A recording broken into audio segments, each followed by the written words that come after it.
साहब, मैं आपका सामान उठा लूं क्या? साहिल अभी बस से उतरा ही था कि किसी की आवाज सुनकर चौंक गया। पीछे मुड़कर देखा तो एक उसकी ही उम्र का लड़का फटे पुराने कपड़े पहने उसके सामान की तरफ देख रहा था। साहिल ने उसे टालते हुए कहा, नहीं, मैं सामान खुद उठा लूंगा। यह सुनकर वह लड़का थोड़ा सा निराश हो गया और बोला, साहब कुछ भी दे दीजिएगा, बहुत मजबूर हूँ, कुछ खाने का इंतजाम हो जाएगा। साहिल झुंझलाकर उसकी ओर देख रहा था।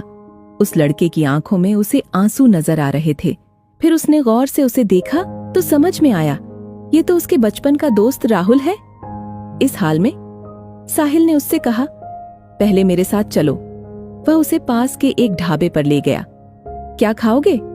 साहिल के पूछने पर लड़के ने कहा, नहीं साहब, अगर आप सामान उठवाओगे तो ही मैं कुछ लूंगा। साहिल हंसते हुए बोला, हाँ मैं जानता हूं तुम बहुत खुददार हो, किसी की मदद नहीं लोगे। सामान बाद में उठा लेना, पहले कुछ खा लो। बैठो, मैं अभी आया। लड़का डरते डरते सामने पड़ी मेज कुर्सी पर बैठ गया। साहिल कुछ देर में आकर उसके सामने वाली कुर्सी पर बैठ जाता है। साहिल उससे पूछता है, तुम इस हाल में कैसे? मेरा मतलब है कुछ अपने बारे में बताओ।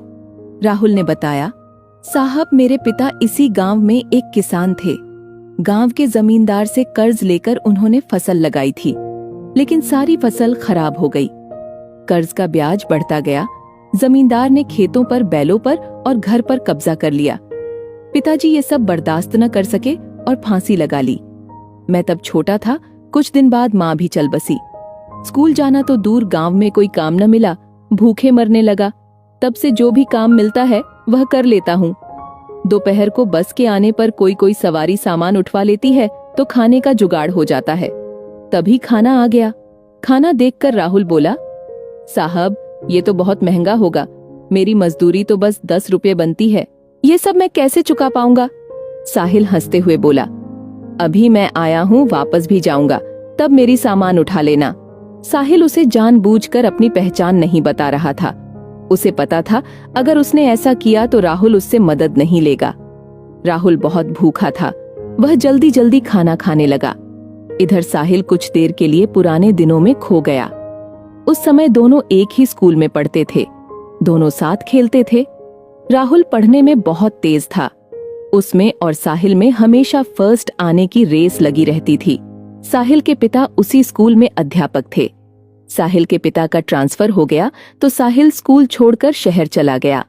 आज वह कॉलेज में पढ़ता है। छुट्टियों में गांव के पुराने दोस्तों से मिलने चला आया। वैसे उसके चाचा भी इसी गांव में रहते हैं। साहिल को यह उम्मीद बिल्कुल नहीं थी कि उसका दोस्त उसे इस हाल में मिलेगा। साहिल अपने ही ख्यालों में खोया हुआ था। तभी राहुल ने उसे कहा, साहब मेरा खाना हो गया, चलिए आपका सामान उठा लेता हूँ। साहिल ने जवाब दिया, अभी चलते हैं, बैठो और कुछ अपने बारे में बताओ। अब कहाँ रहते हो और आगे क्या करोगे? राहुल ने जवाब दिया, साहब क्या करेंगे, मेरे बारे में जानकर मेरे जैसे लोग ऐसे ही सड़क पर मजदूरी करते रहते हैं और एक दिन ऐसे ही मर जाते हैं। एक समय था, हमारे पास भी सब कुछ था। वो जो सामने आप स्कूल देख रहे हैं, मैं वहां पढ़ा करता था। साहिल बोला, अब पढ़ने का मन नहीं करता? राहुल बोला, साहब माता पिता का साया क्या होता है ये उनके जाने के बाद पता लगता है। मेरे पिता मुझे सरकारी अफसर बनाना चाहते थे। साहिल उसकी बातें गौर से सुन रहा था। राहुल को एक पल के लिए भी यह एहसास नहीं हुआ कि यह तो उसका बिछड़ा हुआ दोस्त है, क्योंकि साहिल के नयन नक्श से लेकर उसका पहनावा सब बदल चुका था। राहुल ने पूछा, साहब आप यहाँ किसके घर आए हैं? साहिल ने अपनी पहचान छिपाते हुए कहा, नहीं बस ऐसे ही गांव घूमने आया था। यहाँ कोई होटल मिल जाएगा रुकने के लिए? हाँ साहब, बस स्टैंड के पीछे ही एक होटल है। आपके शहर जैसा तो नहीं, पर ठीक ठाक है, मैं आपको वहीं ले चलता हूँ, राहुल बोला। साहिल ने हाँ में सर हिलाया। राहुल सामान लेकर आगे आगे और साहिल उसके पीछे पीछे चलने लगा। कुछ ही देर में वे होटल में पहुंच गए। साहिल ने एक कमरा लिया। राहुल उससे कहने लगा, साहब मैं चलता हूँ, जब आपको जाना हो बता देना, मैं आपका सामान लेने आ जाऊंगा। साहिल बोला, अरे रुको, ये कमरा मैंने 2 लोगों के लिए लिया है, तुम मेरे साथ रहोगे? राहुल बोला, नहीं साहब कहाँ, मैं और कहाँ आप, वैसे भी मैं तो कहीं भी सो जाता हूँ। मेरा बिस्तर एक पेड़ के ऊपर रखा होता है, वहीं पेड़ के नीचे चबूतरे पर सो जाता हूँ। मुझे जाने दो साहब, साहिल बोला। मुझे तुमसे बहुत सी बातें करनी है। जब तक मैं यहाँ हूँ तुम मेरे साथ रहोगे। मैं यहाँ किसी को जानता नहीं हूँ, तुम मुझे पूरा गांव घुमाओगे। राहुल कुछ नहीं बोला। कमरे में सामान रखने के बाद साहिल राहुल को लेकर एक कपड़े की दुकान पर पहुंचा। उसे नए कपड़े दिलवाए, नए जूते दिलवाए। फिर उसे लेकर होटल पर आया। उसने राहुल की जरूरत का हर सामान खरीदा और उससे कहा, तुम नहाकर ये कपड़े पहनो, मैं अभी आता हूँ। राहुल को कुछ समझ नहीं आ रहा था। उसने नहा धोकर नए कपड़े पहने अपने आप को शीशे में देख ही रहा था, तभी साहिल आ गया। राहुल अपने कपड़ों को देखकर रो रहा था। साहिल बोला, क्या हुआ, कपड़े अच्छे नहीं हैं? राहुल बोला, नहीं साहब, माँ की याद आ गई। वो अपने हाथ से सिलकर कपड़े पहनाया करती थी। कल मैं आपको अपना घर दिखाऊंगा। जो जमींदार ने हथिया लिया। साहिल उससे बैठकर बातें करने लगा। कितना कर्जा था तुम्हारा? राहुल ने कहा, साहब सब मिलाकर 50-60 हजार था, अब तो 80-90 हजार हो गया होगा। काफी देर इधर उधर की बातें करने के बाद दोनों सो गए। सुबह साहिल राहुल को लेकर गांव घूमने गया। वहां राहुल ने अपना घर दिखाया जो बंद था। फिर वह उस पेड़ के नीचे ले गया जहां कल तक वह सोता था। राहुल बोला, साहब ये पेड़ ही मेरे माँ बाप है, मैं यहीं सोता हूँ। साहिल बोला, राहुल मैंने तुमसे झूठ बोला था, मैं गांव घूमने नहीं सिर्फ तुमसे मिलने आया था। ये सुनकर राहुल चौंक गया। साहिल ने बताया, मैं तुम्हारे बचपन का दोस्त साहिल हूँ। ये सुनकर राहुल गौर से साहिल के चेहरे को देखने लगा। उसे अब उसमें अपना दोस्त नजर आने लगा। उसकी आंखों से टप टप आंसू बह रहे थे। साहब आप, वह कुछ बोलता इससे पहले साहिल ने कहा, साहब नहीं, साहिल तुम्हारा दोस्त। राहुल कुछ बोल न सका। वह बस एकटक साहिल को देखे जा रहा था। उसके अंदर का सैलाब अब उमड़ने लगा था। इतने सालों का दर्द उसकी आंखों से बह रहा था। आज उसका कोई अपना उससे मिलने आया। इस बात पर अभी भी उसे विश्वास नहीं हो रहा था। साहिल ने उसे चुप कराया। फिर वह उसे लेकर अपने चाचा के घर गया। साहिल के चाचा सब पहले से जानते थे। साहिल ने उनसे कुछ बात की। साहिल के चाचा एक संपन्न किसान थे। उन्होंने अपने साथ कुछ और किसानों को इकट्ठा किया और जमींदार के घर पहुंच गए। साहिल के चाचा ने जमींदार से पूछा, इसके पिता पर कितना कर्ज है? जमींदार ने अकड़ से कहा, कौन चुकाएगा? इसके पास तो फूटी कौड़ी नहीं है, नहीं तो इसका बाप फांसी नहीं झूलता।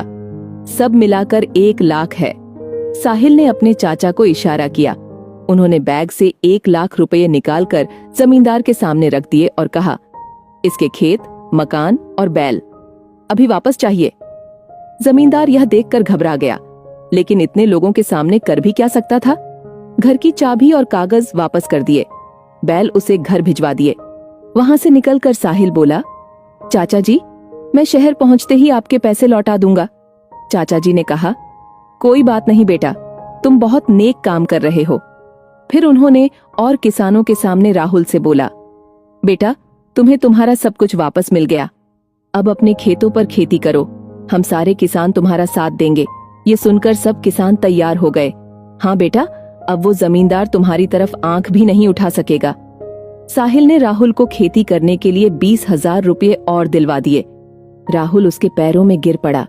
उसे उठाकर साहिल ने कहा, दोस्त अब तुझे आगे निकलकर दिखाना है। अगली बार जब मैं गांव आऊं तो मेरा दोस्त मुझे खुशहाल मिलना चाहिए। यह कहकर साहिल ने राहुल को गले लगा लिया। अगले दिन साहिल शहर चला गया। वहां से उसने अपने चाचा के पैसे बैंक में जमा करवा दिए। इसके 6 महीने बाद एक दिन साहिल दरवाजे की घंटी सुनकर दरवाजा खोलने गया तो देखा सामने राहुल खड़ा था। 6 महीने में बिल्कुल बदल गया था। साहिल ने उसे गले से लगा लिया। अंदर आकर उसने साहिल के माता पिता के पैर छुए। साहिल बोला, अचानक यहाँ कैसे? सब ठीक है ना? उस जमींदार ने परेशान तो नहीं किया? राहुल बोला, नहीं यार, सब ठीक है। तेरे चाचा और दूसरे किसानों ने मेरी बहुत मदद की। अब तो सब ठीक है। मेरी फसल भी अच्छी, उसकी कमाई से तेरा कर्ज चुकाने आया हूँ। ये 20,000 हैं, बाकी धीरे धीरे चुका दूंगा। साहिल बोला, तू मेरा भाई है, मैंने कोई कर्ज नहीं दिया था तुझे। तूने कैसे सोच लिया ये मैं नहीं ले सकता। लेकिन राहुल जिद करने लगा। तब साहिल के पिता ने कहा, बेटा रख लो, ये इसकी खुददारी है। जो शिक्षा मैंने दी थी ये उसी का पालन कर रहा है। साहिल पैसे रख लेता है। फिर राहुल शर्माते हुए उसे अपनी शादी का कार्ड पकड़ा देता है। साहिल कहता है, अरे ये क्या तू शादी कर रहा है? तभी साहिल के पिता ने कहा, हाँ, जब तूने हमें सब बताया तभी मैंने तेरे चाचा से इसके लिए अच्छी सी लड़की देखने के लिए कहा था। कब तक घर में अकेला रहेगा? राहुल बोला, मैं आप लोगों का एहसान जिंदगी भर नहीं भूल सकता। मेरी तो कोई औकात नहीं थी। साहिल बोला, सब ऊपर वाला करता है, सब उसी के हाथ में है। तेरे अच्छे दिन आने थे, मैं नहीं आता मदद करने तो ऊपर वाला किसी और को भेज देता। कुछ दिन बाद साहिल अपने परिवार के साथ राहुल की शादी में पहुंच गया। उन्हें देखकर राहुल बहुत खुश हुआ। उनके साथ पूरा गांव दोनों की दोस्ती की मिसाल देने लगा।